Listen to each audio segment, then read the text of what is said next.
Good evening and welcome to the Tony Kinnett cast here on the Daily Signal, nationally syndicated first on 93 WIBC. It's good to be with you, and boy, do we have a lot of news to dig into. First of all, just now coming out of the Department of Justice, Joseph Tyrrell, Pam Bondi's former ethics advisor, and I say former now because the Attorney General has fired the ethics advisor for the Department of Justice in a short memo this afternoon. And we're going to get into all of that. But before we dig into the Epstein stuff, the Department of Justice developing updates on that one, that's moving real quick now. And then, of course, some of the SCOTUS victories.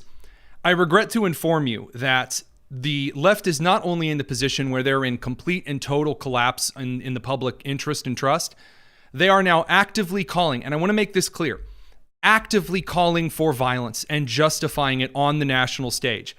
So a particular individual from MSNBC, their chief legal or one of their chief legal analysts, in fact, Joyce Vance, is now openly, and I'm not trying to overstate, openly greenlighting all kinds of attempted murder for federal law enforcement. And she's calling any kind of attempted murder of federal law enforcement lawful or self-defense. Truly one of the craziest things I've ever heard. Let's get this. It's clip 6. But you know what I've never seen a federal agent working a case do is pull a mask up so nobody knows who they are and go out and terrorize a civilian population. So I'm going to interject here really quickly. Federal officers have, in fact, worn masks in various operations quite a bit. And one of the key reasons that federal officers have worn masks in the past, or facial coverings, is when dealing with counterterrorism and the mob. That is a thing that happens. Witness protection program is a thing because there are individuals who will try to dox those in law enforcement and kill their families. And we'll get to why that's important in a second, but let's get to the green lighting violence against ICE and federal agents. And I think it's important for us at this point to be very plain speaking when we say that this is not normal, it's not acceptable, and it's a danger sign. Okay, she's saying it's not normal, it's not acceptable, it's a danger sign for feds to wear masks. You know, we are well past the point where we can just identify danger signs and say, oh, there might be problems down the road. The problems are here, they're in the right now. And as we see people being pulled off the streets, you know, the danger to law enforcement, quite frankly, is that when you're masked like that and people don't know who you are, someone might exercise their lawful right of self-defense to protect themselves.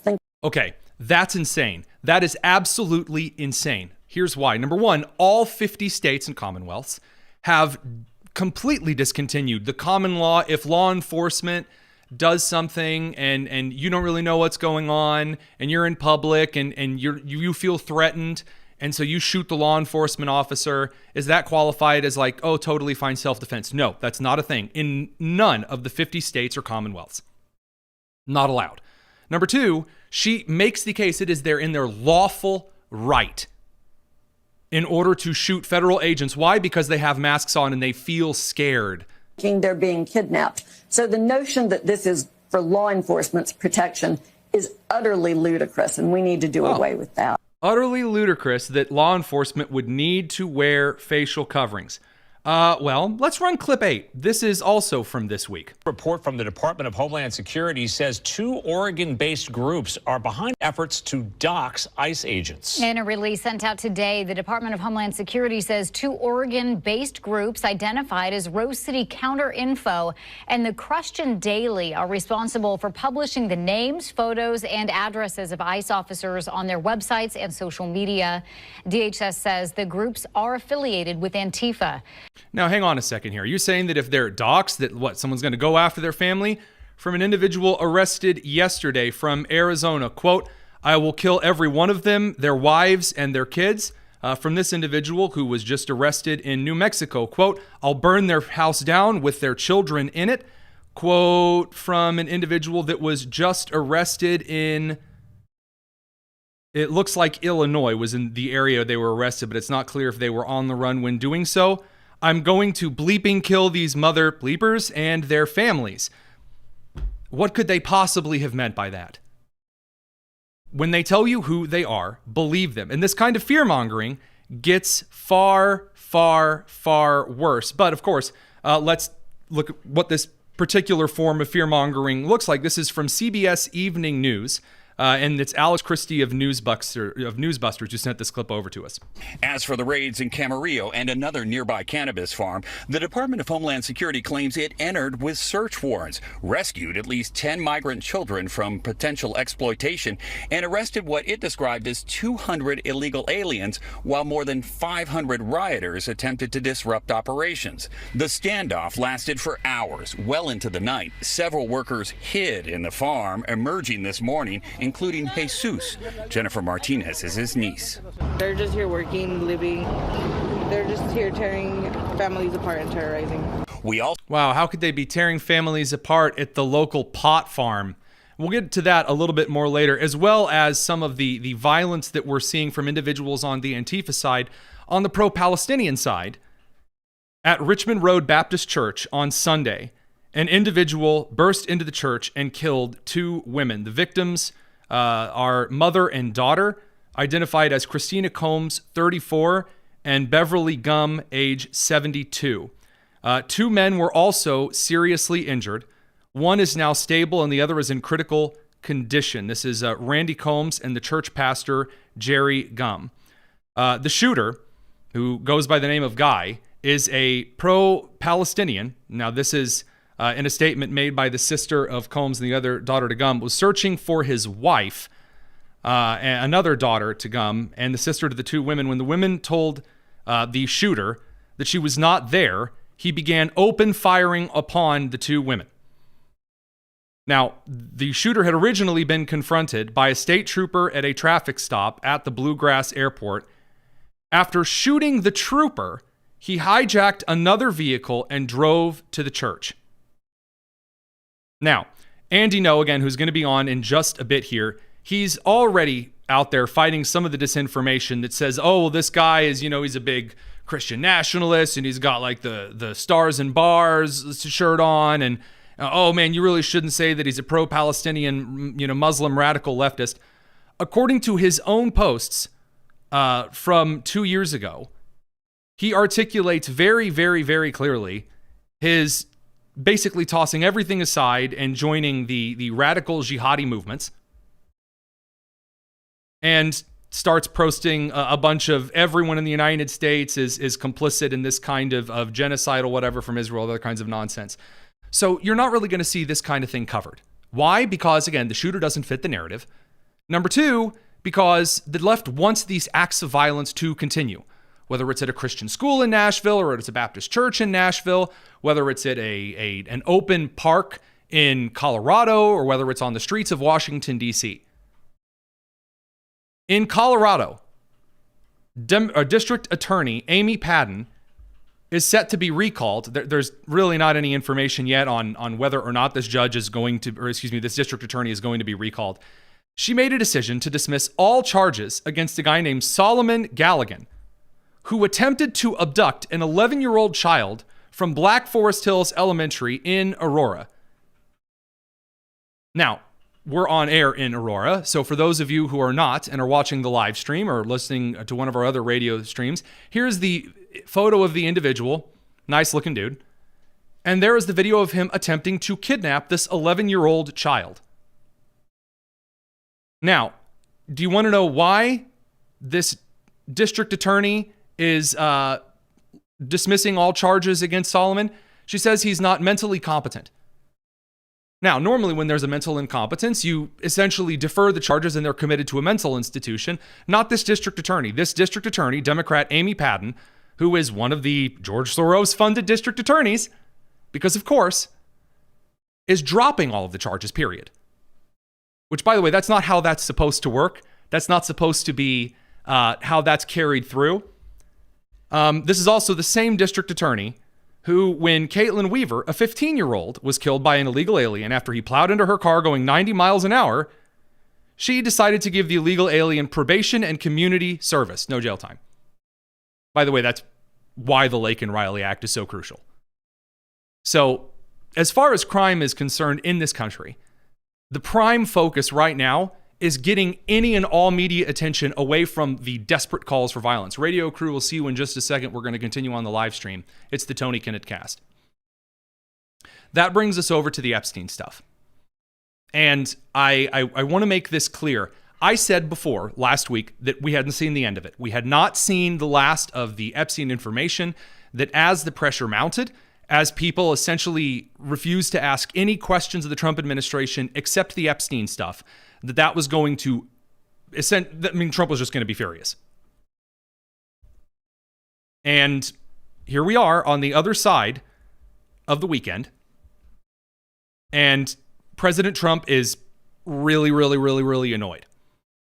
And he has a right to be annoyed that he has other things he wants this administration to focus on. There are other things going on. And instead, all of the momentum that has plowed through everything else the Democrats have propped up over the last couple of months is now stalled because of the Jeffrey Epstein stuff. Now, Trump wrote a long Truth Social post, as is his wont to do. And essentially, he defends Attorney General Pam Bondi, says he's doing a fantastic job. He then tries little team building, says we're one team, MAGA. I don't like what's happening. We have a perfect administration, the talk of the world. And then he blames the Epstein files on Obama and prior administrations. Now, here's the problem with this particular line of approach from President Trump. I don't think it's going to last, by the way. The issue is that Bondi got out in front of the country and she oversold what they had. And I talked about this with Will Cain on Will Cain Country today. Before you get into office, you can essentially say whatever you want. You're campaigning. You can allege there's anything going on in any kind of an administration. You can say you're going to get in and you're going to fix it.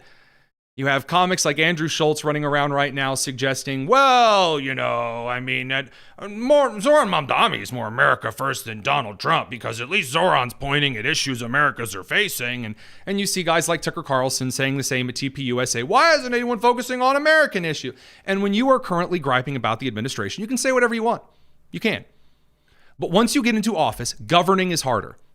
Governing is harder for a few reasons. Number one, because it turns out that some of the things that you alleged are due to the most scurrilous kinds of evil may not be the case. Now, it may be the case, as we're going to talk about with Fauci, with Biden, and with some of the stuff regarding the Epstein stuff, which is not over. But if there's not, and you've marketed a whole bunch of stuff, now you have to go out and tell the people what's up. Bondi got in front of the country on media hits and at the binder gate, whatever, in February, and promised that there were files and we were going to get them, and that she had them. She had the files, and she wasn't going to accept no for an answer. And then she told us to accept no for an answer. It's fine. It's concluded. It's done. Americans are not settling for that answer because in the American economy, in the American psyche, you have been promised for the last 15 years all of these wonderful, incredible, amazing features and innovations and justice, and you were going to get all of this wonderful stuff. And the marketing campaigns, they lied to you. Essentially, you were told that you were going to find amazing secrets due to the Ovaltine decoder ring. And then we locked ourselves in the bathroom. We got out the Ovaltine decoder ring. We listened to the Orphan Annie radio show, and we found out that the decoder ring said, drink your Ovaltine. And America collectively went, son of a bleep. And now they're not ready to let it go because Pam Bondi's still the Attorney General. And so, as I said before, this isn't going to stand. It's not going to be allowed to sit because Americans are not satisfied with the answer. There was a time when you could have been very transparent with Americans and said, look, here's what's there. Here's what isn't there. Here are all the intricate details. You have all of these marketing teams, all of these communication staffers. All you had to do was go before the American people and in a very detailed, difficult, yet worthwhile fashion, go through all of the Epstein case stuff and blur out pictures where you have to, but go through it. Did they do that? No, they did Bindergate, and then they were really silent, and then there appears to be some internal squabbling, and now we're going to come out and solve it. And by the way, in the next 2 weeks, I very firmly believe that there will be something significant that shifts, and there's evidence for this, not just vague I thinks. And we're going to break into that. It's got to bring the radio crew back from commercial. It's the Tony Kinnett Cast.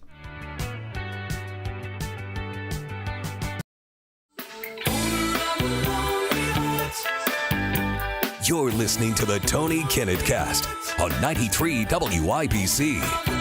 So, a couple of updates on the Epstein stuff. So after Trump gets out, makes a big post, there's rumor that Dan Bongino, assistant director of the FBI, he's going to step down. He's going to step down. He's not going to come into work on Monday because essentially either someone needs to come clean to the American people or I'm out of here. Something to that effect.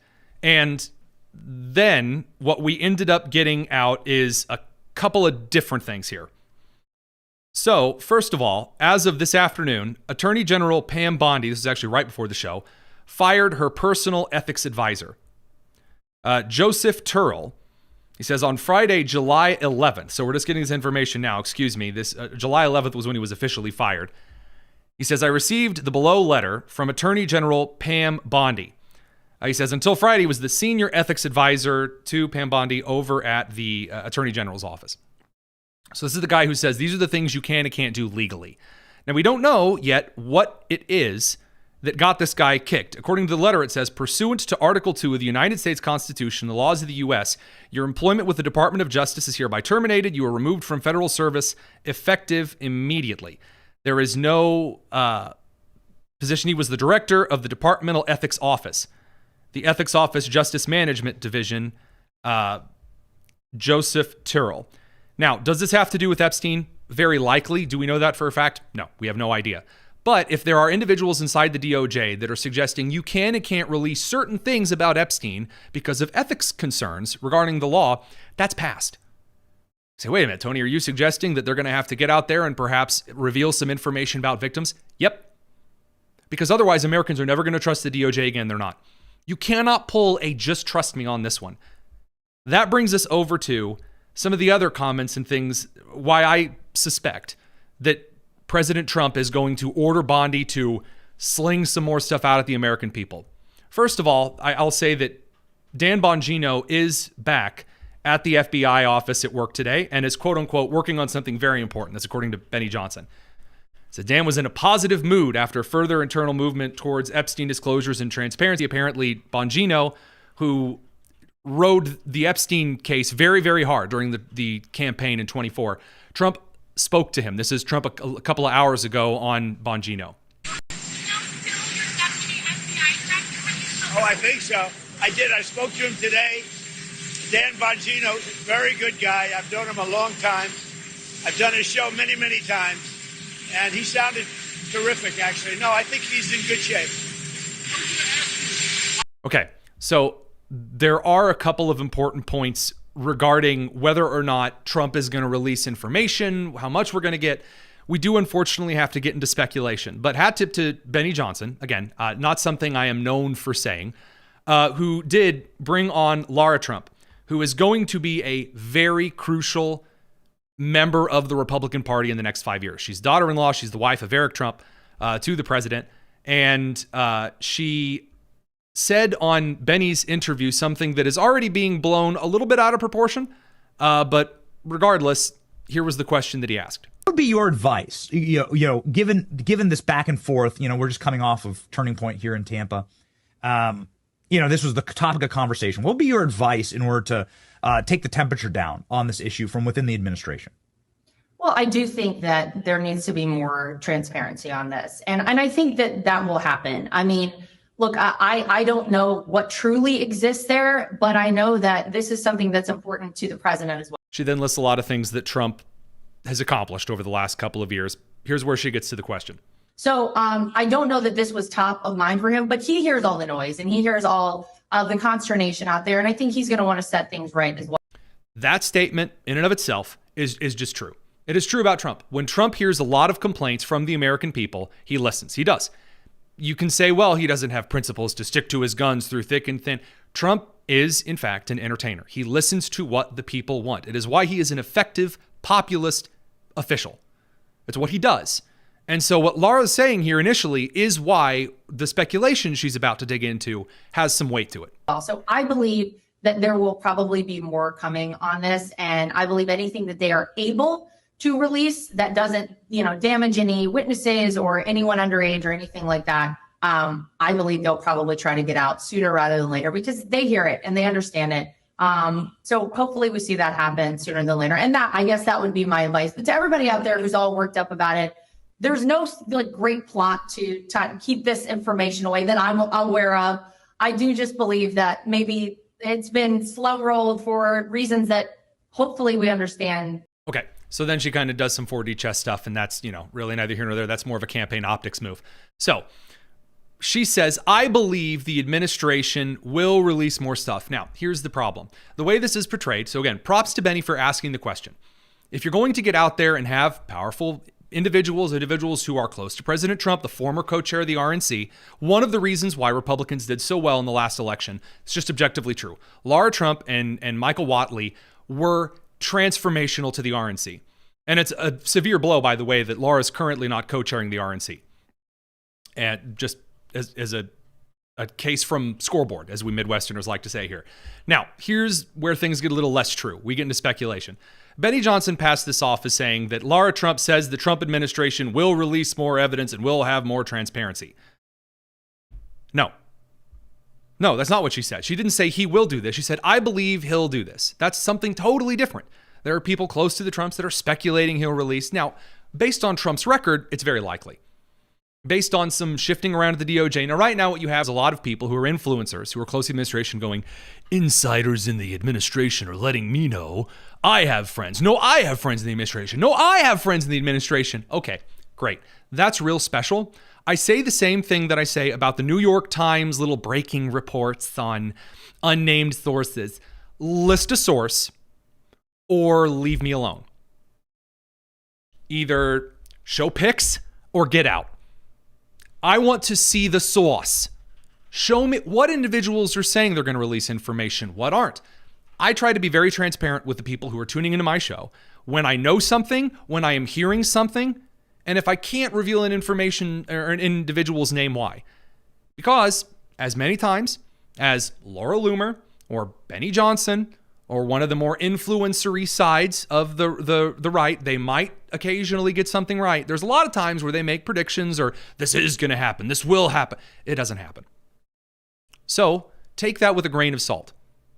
That said, is the Trump administration actually making any moves to change how some things at the Department of Education are kind of being thrown in here? Well, yes, right now Congress is demanding two things. Number one, you have the general attitude of Congress, which is starting to demand a special counsel to investigate the Epstein thing. Possible, but if a special counsel is appointed, you are going to see even less of those files than you do now. If the Trump administration essentially breaks a couple of eggs here and obscures a lot of the information that is the hours and hours and hours of suggested child porn on file, that's a possibility. Now, there is a conversation about Ghislaine Maxwell, the guy that was procuring the children, or the girl that was procuring the children for Epstein. According to the Daily Mail out of the UK, it says the Justice Department is not going to be letting Ghislaine Maxwell off the hook, like some kind of an appeal deal. If she speaks in front of Congress and testifies, I guess that her lawyer's talking about Maxwell's willingness to come out and name names, which is, again, there's the classic legal argument that once you're in prison, what are you willing to say? What are you not willing to say? We'll talk about that on the live stream side real quick, kind of look at this Daily Mail situation, because there is some interesting stuff here. It's the Tony Kinnett cast. See you, radio crew, in a second. Sorry, I got to send them over to the FCC clock at the right time. So if my eyes ever look above the screen, there's a radio clock I'm trying to keep an eye on. So regarding Ghislaine Maxwell, who is currently in prison for trafficking minors to Epstein. Again, the original case documents and the charges that we have looked at show that she is currently in prison for giving minors to Epstein, procuring them for him. There is a lot of argument that Maxwell right now should come testify before Congress, and that people in Congress are trying to keep her from testifying. That may be true. I have no evidence in front of me that suggests which congressmen right now are right out there trying to keep the whatever. Ro Khanna from California, Democrat, who's known for trying to garner lots of attention for himself. So in other words, every Democrat in the House and Senate, he's out there saying that they need to call a vote to release all of the Epstein files right here, right now. Which, again, Congress does not have the authority to just rotely declassify stuff, and you cannot just declassify anything, especially if it harms a victim. That is not something that Congress has the authority to do. Is it something that the Trump administration might have to go through and essentially blur a lot of stuff, but still post things that might be considered details of the victims in order to close this once and for all? Yeah, likely. But does Congress have the authority to do that? No.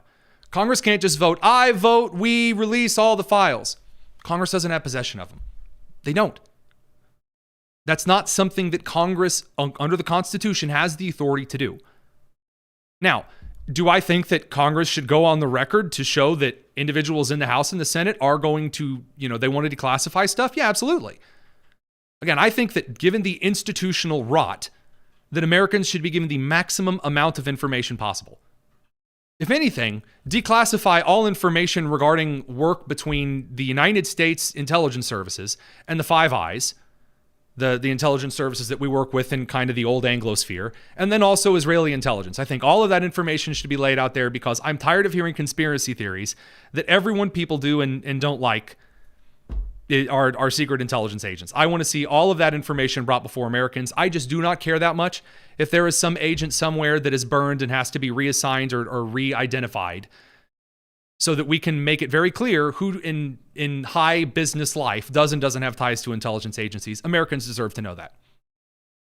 I don't think that the worth to national security is worth completely destroying any institutional trust that could be rebuilt. So from that side forward, there's a lot of momentum that stands to be gained from getting this solved correctly. Is it going to be as big as if Pam Bondi hadn't kind of screwed the pooch on this? No. When you overpromise and you underdeliver, you screw yourself out of a lot. Now, there are a lot of big things the Trump administration actually has to be pretty pleased about, and this would be from the Supreme Court. This, by the way, is why Joseph Turrell is easily able to be axed or fired without cause, as many of the individuals in the State Department, the Department of Education, the Department of Justice, and other federal departments are currently throwing fits about. Again, the Supreme Court decisions to limit universal injunctions, and then B, to recognize Trump's full authority over Article 2 of the over all executive offices through Article 2 of the United States Constitution, those are the biggest wins in Supreme Court history in decades. And that's going to play into the Epstein stuff too. We're going to talk about that in a second. Got to bring the radio crew back. It's the Tony Kinnett Cast.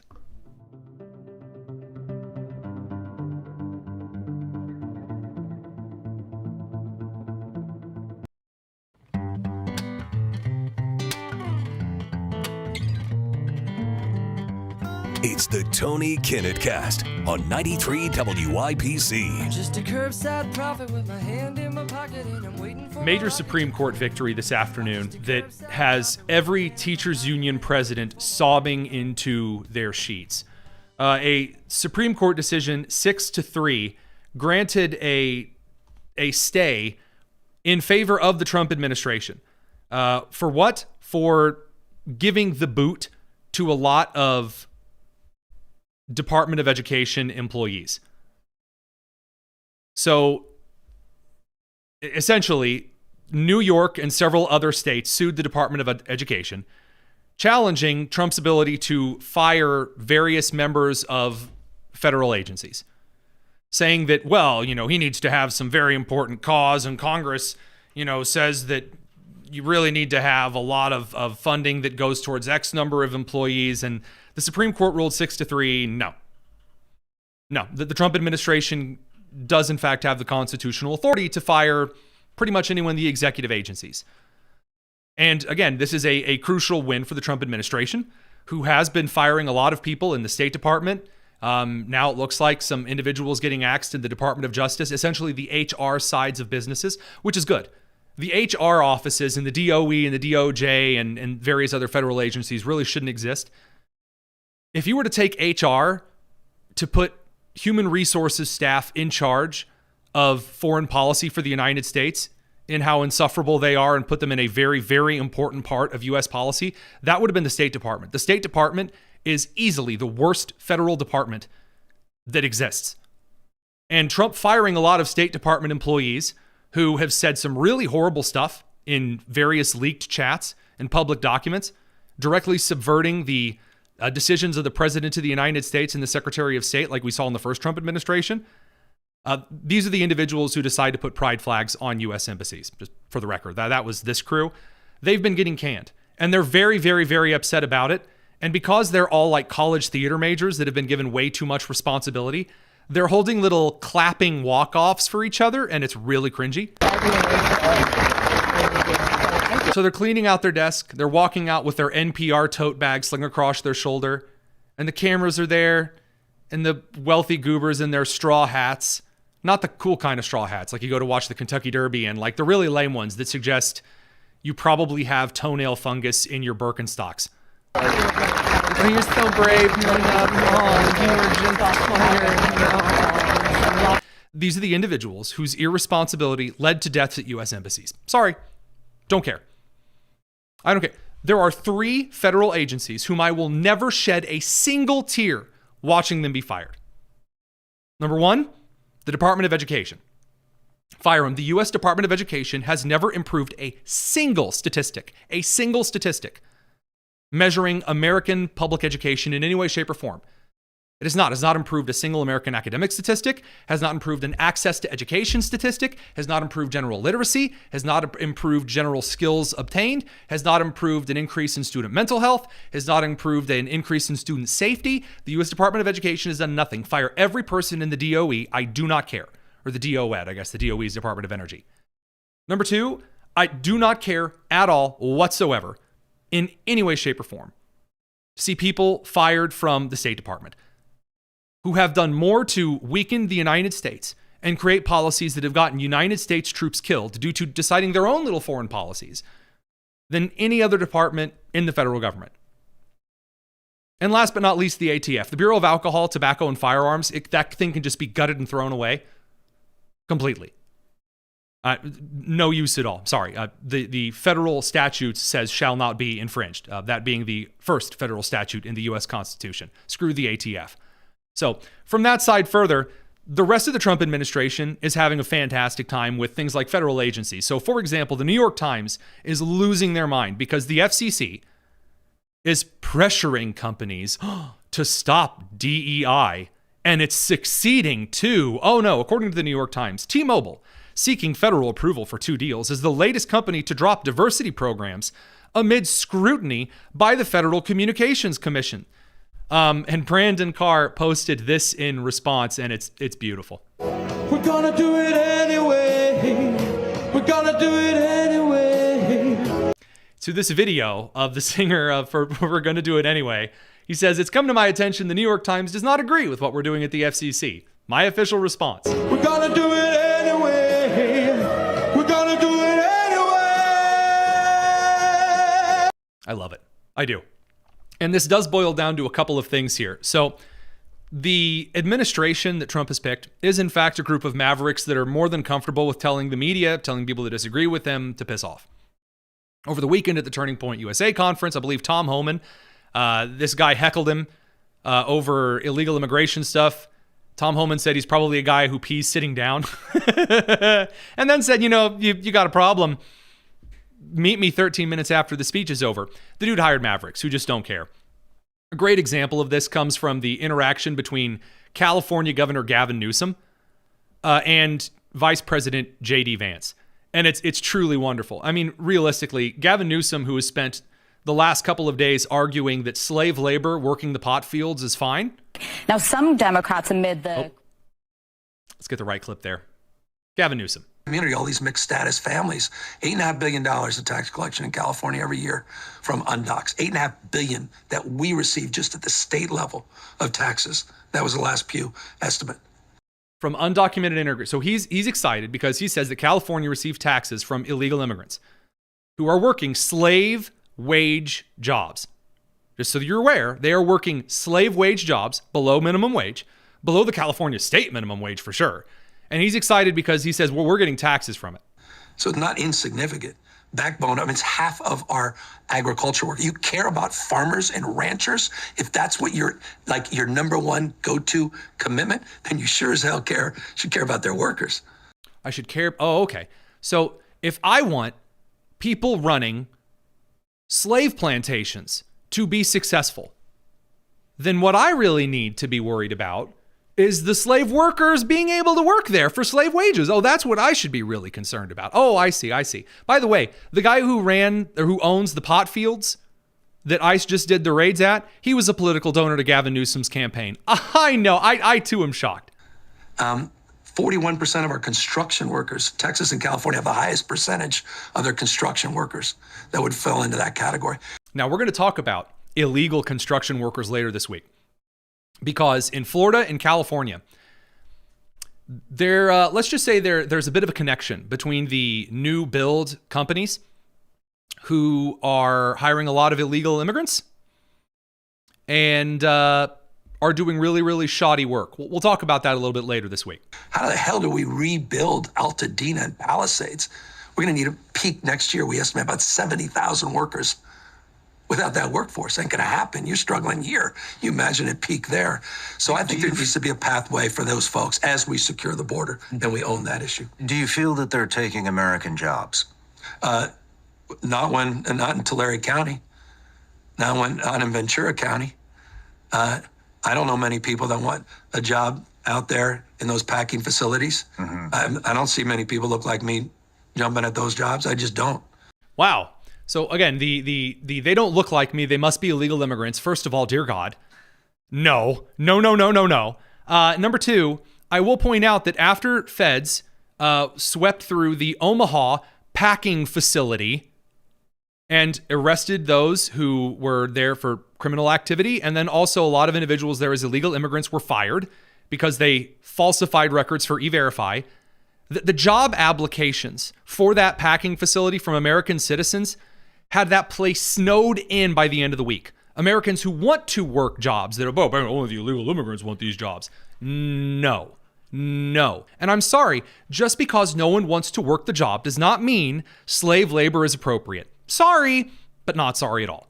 And also, those who are knowingly hiring illegal immigrants, they should be arrested and thrown in prison, not community service, like some Colorado DA might be interested in. This brings us over to a particular fight before we dig into the Anthony Fauci stuff. So just of note, J.D. Vance, vice president, he was at Disneyland over the weekend. And there were a lot of left-leaning influencers that were calling him, I guess, not manly or whatever, because it looks like he sees his kid and he starts to do this kind of light-footed jog up the stairs over at Disney to get to his kid. And the left lost their minds over this, and they were laughing. So first of all, if you've never been a parent of toddlers and have essentially started doing that light tippy-toe walk to young children, which he has, to try to stop them from doing something, try dead sprinting at your toddler and seeing what happens. If there is one thing that will get your toddler to run faster, it is you running towards them and them being aware of it. So, no. But more importantly here, Gavin Newsom thought he'd try to score a couple of cheap points. And again, the left's obsession with keeping the illegal immigration pipeline open is really funny. So Gavin says, hey, hope you enjoy your family time, J.D. Vance. The families you're tearing apart certainly won't. And again, just like Brendan Carr, just like Tom Homan, Vance responds, had a great time. Thanks. Radio crew will catch you in just a second. It's the Tony Kinnett cast. Okay, now on to some other breaking stuff out from yesterday. So, according to a New York Times interview, from this morning, not from yesterday, Dr. Anthony Fauci is, he's pretty screwed. And the reason that Anthony Fauci is in deep doo-doo is, Anthony Fauci was part of a category of individuals who Biden theoretically pardoned via autopen. Now, when I say theoretically, there's a bit of an issue here. Joe Biden did not order Anthony Fauci to be pardoned. He didn't. Joe Biden did not ask someone to sign the autopen for Anthony Fauci to be pardoned. Joe Biden, according to the New York Times, ordered a guy named Mr. Zients to take care of handling some pardons for various categories of individuals. Biden had no say in who these categories were considered. Biden didn't authorize any of these pardons directly. Essentially, Biden aides, according to the New York Times, buried way down at the bottom of the article, decided who was and wasn't going to get pardons from Joe Biden. And then these aides, these staffers at the White House, they were the ones that had the auto pen sign these pardons. So Anthony Fauci was pardoned by a White House staffer. Now, Biden, theoretically, again, we don't actually have any direct information during the time, that Biden said this category of individuals, again, like a lot of people, thousands of people were pardoned by Joe Biden preemptively for crimes that really we haven't had a Supreme Court case that has said you can or can't do preemptive pardons. It doesn't quite work in the way the Constitution was set up. The Federalist and the Anti-Federalist Papers talking about this kind of a thing, very unlikely. But even if all of those things were set in stone and fine, there is no information which suggests that a president can say, hey, I want you to consider a category of individuals called A, and we're going to call this category anyone that Trump might go after. Those people are all pardoned. And then you have these aides deciding who does get and doesn't get to be a part of this general category of people Trump might go after. So Biden didn't pardon Anthony Fauci. Biden said, yeah, there should be a group of guys that I pardon, and Trump will go in, and now that's what, according to the transcript of the interview with Joe Biden from the New York Times, there were so many ellipses that this morning when producer Nick was reading the interview to me, I thought I was having a stroke and I was going to have to run for Senate in Pennsylvania. It was a really scary moment. Biden incoherently couldn't even defend his own actions because Biden, here's the secret, had no idea what was going on in the administration. He had no idea aides were running the show. We don't know who was giving the orders to those aides. So all of those pardons, there's no way they hold up in court. There's just none. There's none. And the reason that they don't hold up in court is because the guy you need to testify that he gave those orders, Robert Hur already came out and said, yeah, Biden's not even mentally fit to stand in court. And the left has also pissed off John Roberts and Amy Coney Barrett, so they're not going to be ruling in favor of the left on this one either. We're going to cut over to Andy No to talk a little bit about some of this growing violence and a national manhunt underway. Don't go anywhere. It's the Tony Kinnett Cast.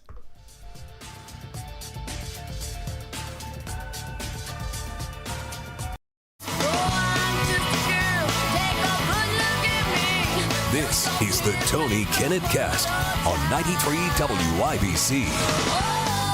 Welcome back to the Tony Kinnett Cast here on the Daily Signal, nationally syndicated first on 93 WIBC. We're joined by the one, the only Andy No, and I don't just mean the one and the only is, though it's some kind of a nicety.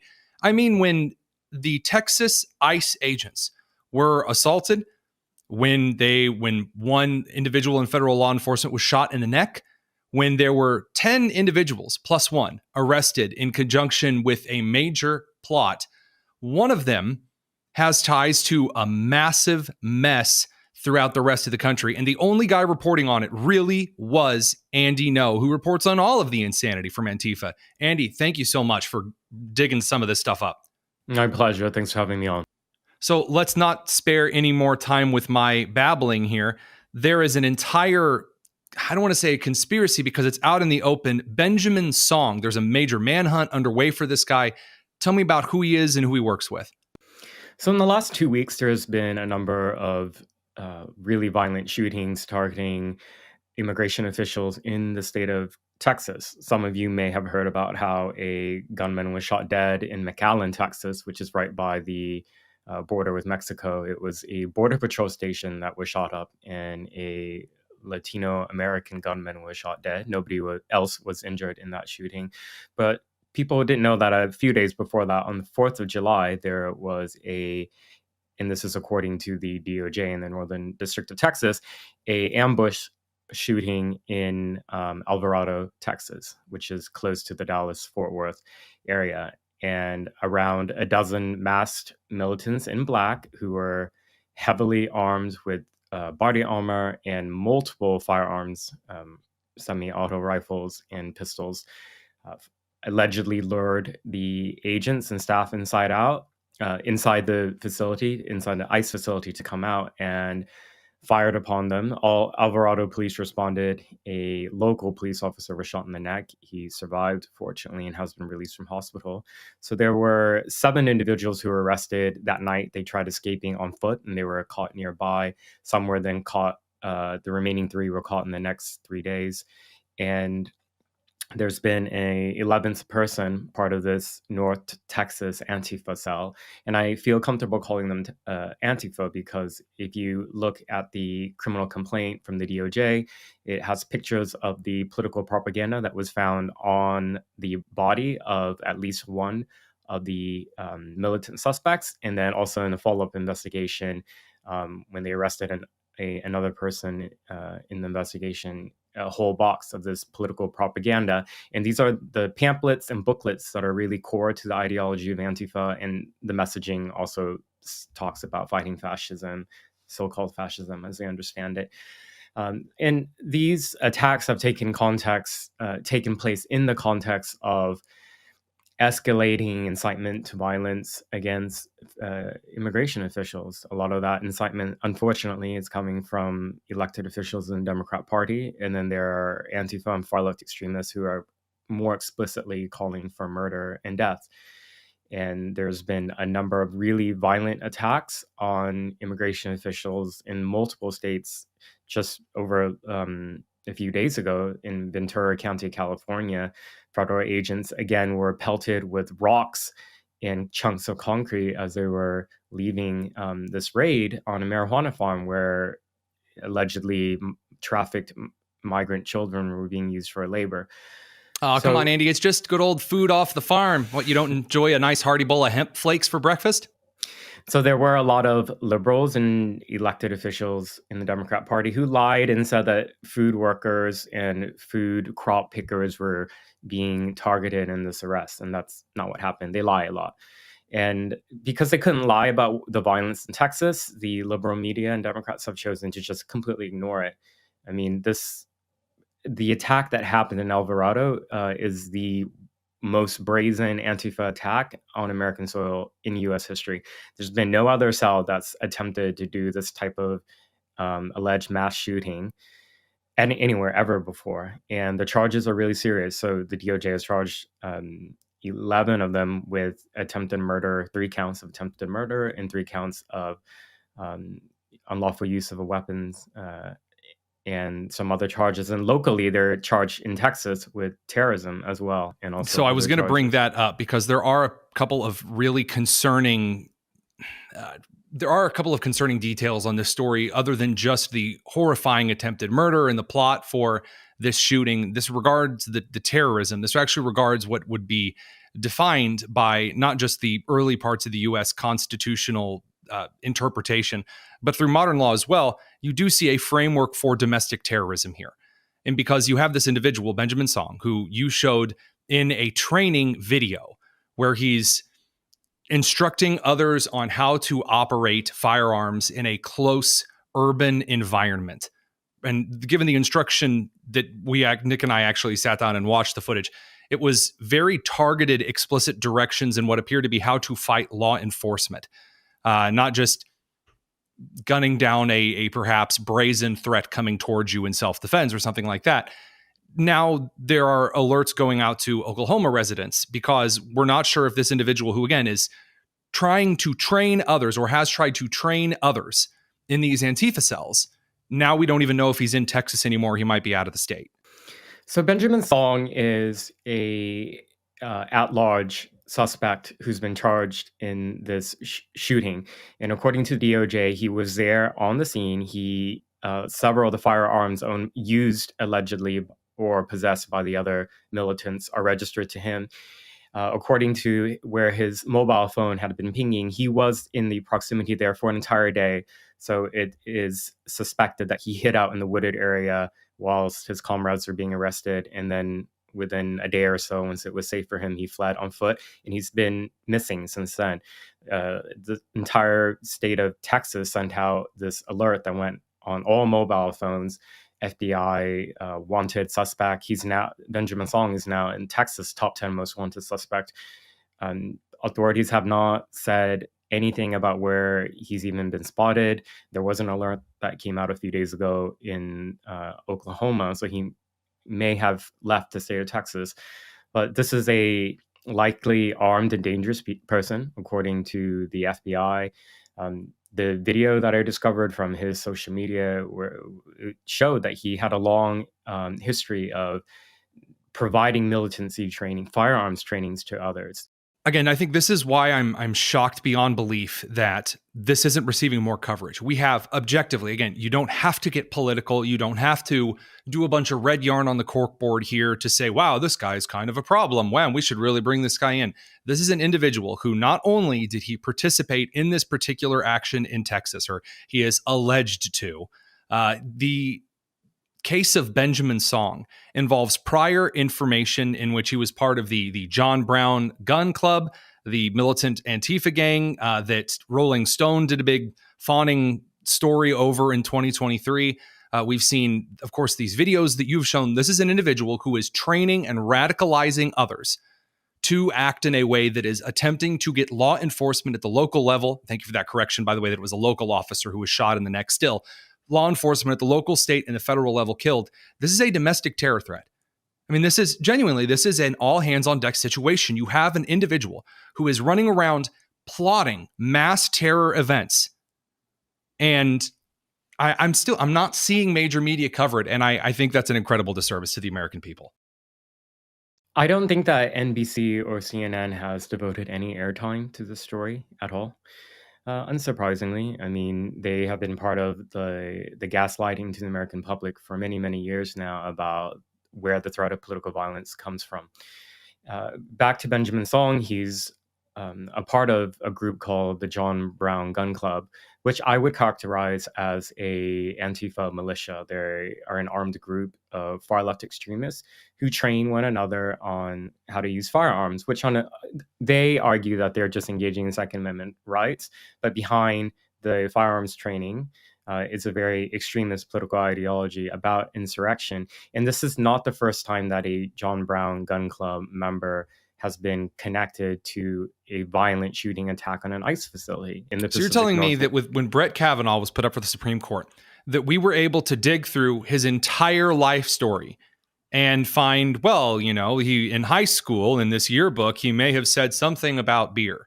But then when you have a situation in which a club that this song has been a part of, being a part of a previous crime that, again, involving armed domestic terror, that the mainstream media can't even take a couple of seconds to break out what is not an extremely difficult to find detail. I mean, you do have a talent for finding some of this stuff, Andy. That's why, of course, we have you on. You do have a knack with the shovel, but this shouldn't just be you.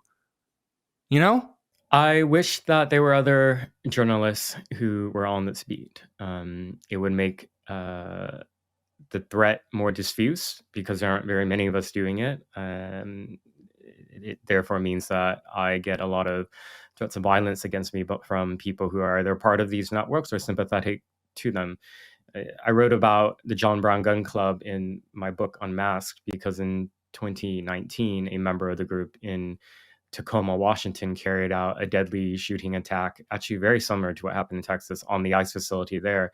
He came with fire bombs and he had a homemade rifle, a ghost gun, unregistered, that he used in the attack, and he brandished it on responding law enforcement and was shot dead. And he had a manifesto that he had sent out. Of course, all the people who received that manifesto didn't alert law enforcement ahead of time. So there's a history with the John Brown Gun Club being involved in political violence on ICE facilities before. Right. So just two things here left because I know we're running out of time here. A lot of the blue sky liberals are giving this guy the Luigi Mangione treatment, saying, dude sounds pretty cool to me. Thanks for letting me know in response to the public safety alert. Another saying, if you have any information about Benjamin Song, no, you don't. And obviously, you're going to see these types of creatures who are willing to cheer on this type of violence. We aired a clip earlier this evening in which an MSNBC contributor, Joyce Vance, said, well, maybe some are going to exercise self-defense against these invasion tactics by ICE, which is, again, an open call for violence. The question that I have that we've received before, actually the last time that you were on, how do more individuals out here in the broader part of America and the Western world start contributing news tips and things that they are seeing to help combat this lack of media infrastructure built to track these, again, open domestic terrorists? Well, my website's andy-ngo.com, and people can send news tips anonymously there. My DMs are open on my X Twitter account where people can message. Unfortunately, I haven't received any credible tips of anyone who's seen Benjamin Song. It's been, I think, more than 5 days now since the FBI announced that he was wanted. It's looking more and more that he's really dedicated to either escaping or potentially going out in a blaze. Well, if they can find the bike lock of Berkeley guy, they can find this trash as well. And, since we are in the air in Oklahoma, by all means, please be on the lookout for this individual. This is Brandon Song. He is a domestic terrorist. He should be captured immediately. He is armed and dangerous. So with that said, Andy Ngo, New York Times bestselling journalist. Of course, if you haven't read Unmasked yet, you need to do so. And then, of course, he's the senior editor over at the Post Millennial. Appreciate the work you guys do over there. Thank you. We'll be back in just a second. Don't go anywhere. It's the Tony Kinnett Cast.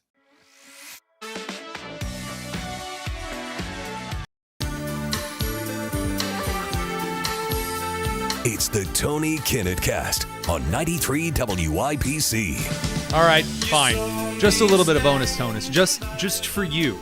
But because we're going a little bit over, look, if you'd throw a like on the video, if you haven't subscribed yet, that would help us out a lot. Because we love doing this kind of stuff for you. This is the kind of thing that keeps me up at night. No.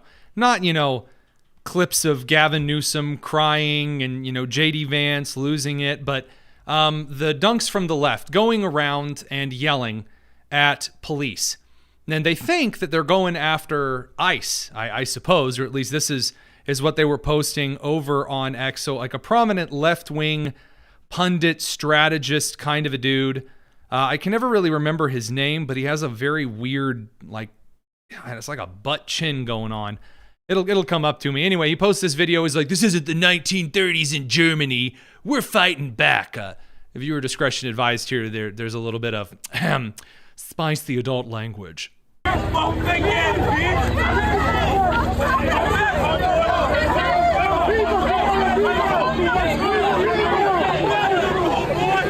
they're surrounding a cop, following him around. A couple of cops, it looks like.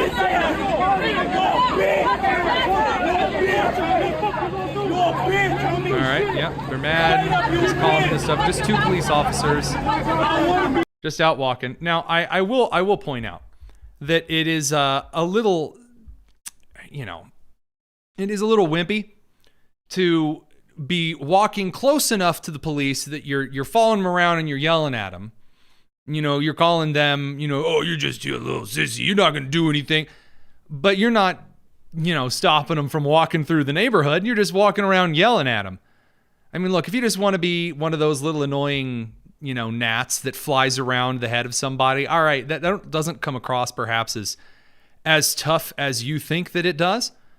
But it also should be pointed out, the guys that these, is Bill Madden. That's right, that's the one, Bill Madden. So the singer and songwriter, musician, goofball, that idiot. Bill Madden, he is pointing out, this is how we treat Nazis in America. Trump's masked Nazis. These guys are from the LA County Sheriff's Office. From the LA County Sheriff's Office. How's the rest of the left doing? Are they doing okay? Are they handling things all right now in this moment in time? No, they're not. So the editor-in-chief of Mother Jones, so after Vance took his kids to Disneyland, she writes, and I quote, people who feel bad for J.D. Vance's kids and family, people who feel bad for J.D. Vance's kids as family gets booed at Disneyland. Okay. I get it, but better those kids know now what their father is about. Other kids are watching their parents get shipped off to gulags. Incredible. Incredible. I mean, the left thinking that they're coming out strong with this is truly something special. Hakeem Jeffries is trying to look strong in the moment, as only Hakeem Jeffries really can do.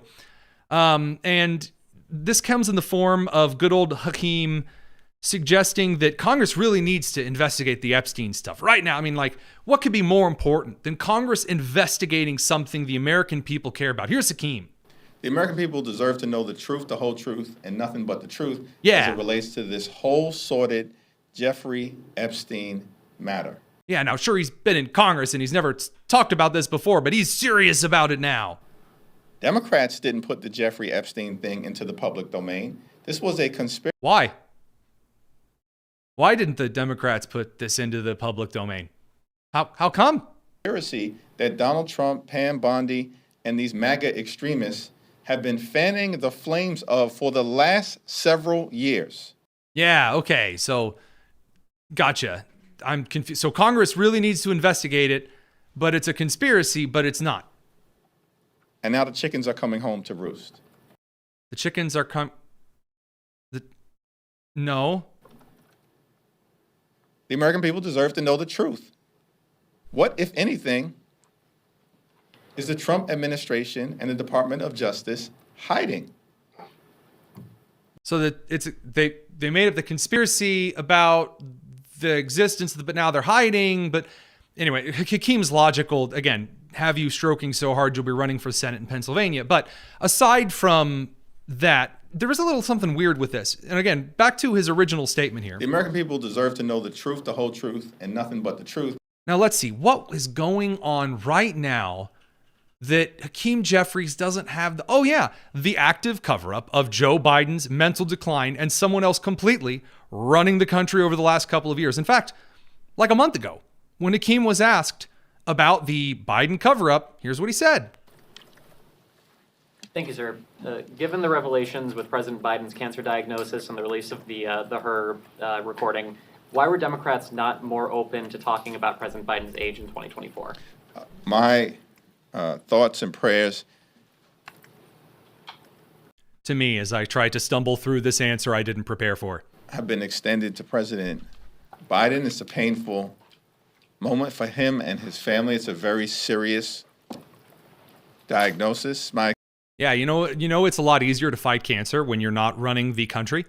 And as I said, back when we only believed Biden had dementia and maybe a touch of the old Parkinson's, as we have known for a long time, it is easier to fight horrible conditions and diseases and illnesses when you are not under the most stressful job on the planet. There are other people on the Democrat side of the aisle who could have stepped in and been the official president and then have been accountable for everything. They didn't choose that. Expectation that President Biden is going to meet this moment with the courage and resilience that he's consistently shown. It seems to me entirely inappropriate that at this moment in time, when President Biden is dealing with a serious and aggressive form of cancer, this speech is an aggressive form of cancer. Republicans who are peddling conspiracy theories and want us peddling conspiracy theory. Wait a second now. I thought that the chickens have come home to roost in the conspiracy theories. Hang on a second here, folks. To look backward at a time when they actually are taking health care away from the American people. Wait a minute. Also, how long now have we been taking healthcare away from the American people? I swear, every time this man speaks, like since he was born, like most kids say, mama, he's like, the American people are losing their healthcare. Like those were his first stuttered William Shatner words. I do have to wonder at what point he just flips the script like Mad Libs. Like he just flips yes to no, we to they. I mean, No, as House Democrats, we're going to look forward. They literally are trying to take health care away from millions of Americans at this very moment in the dead of night.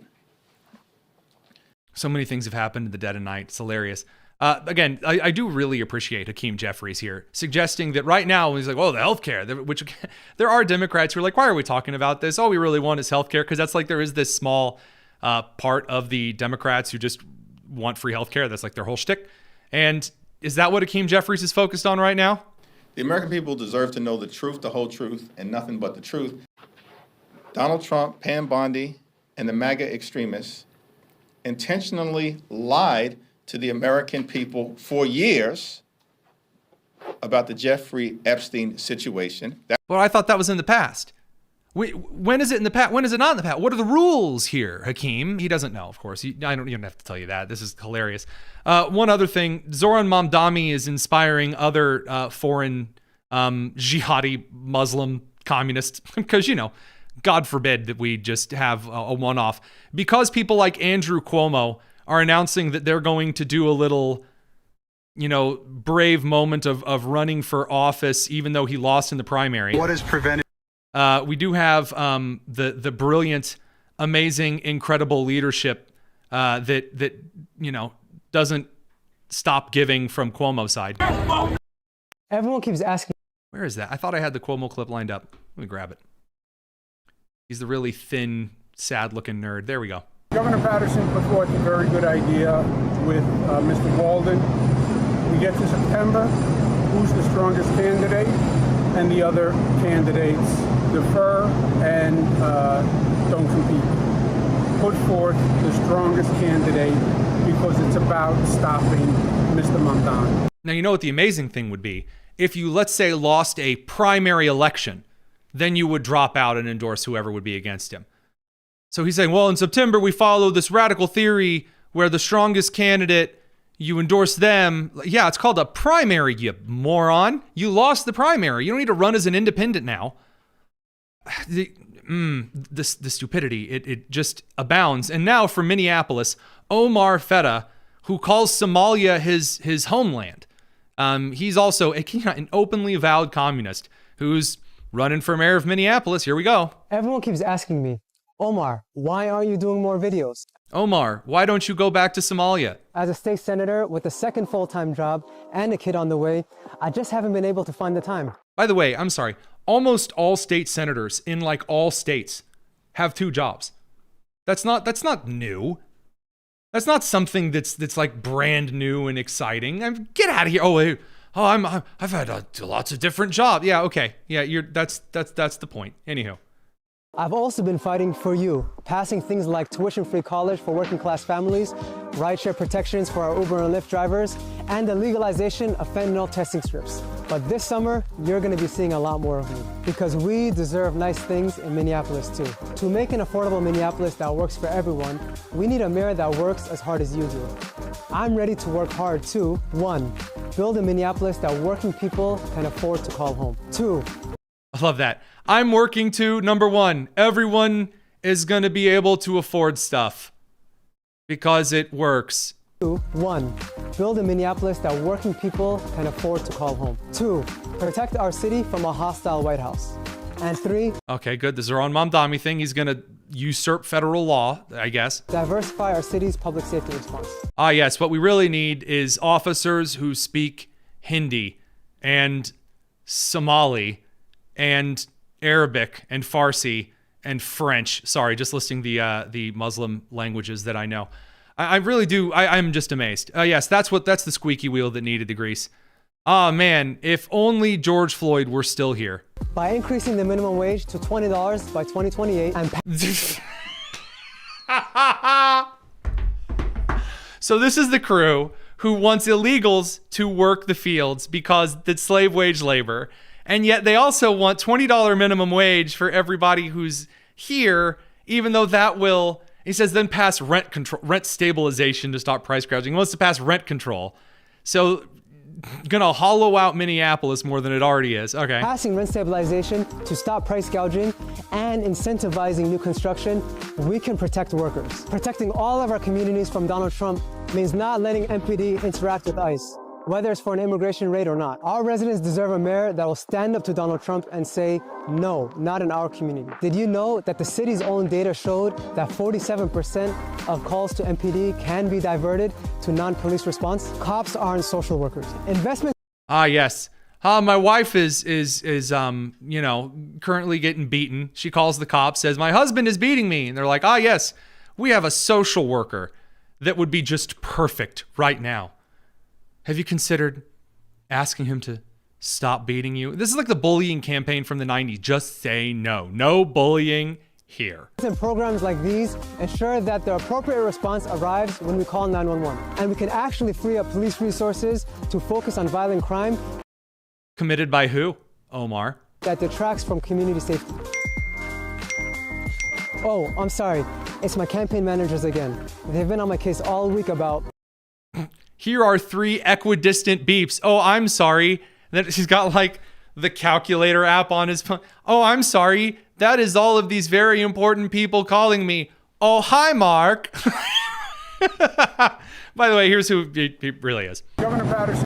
It's not a Cuomo again. That's going to get me all evening. We should make dua for him and pray for him.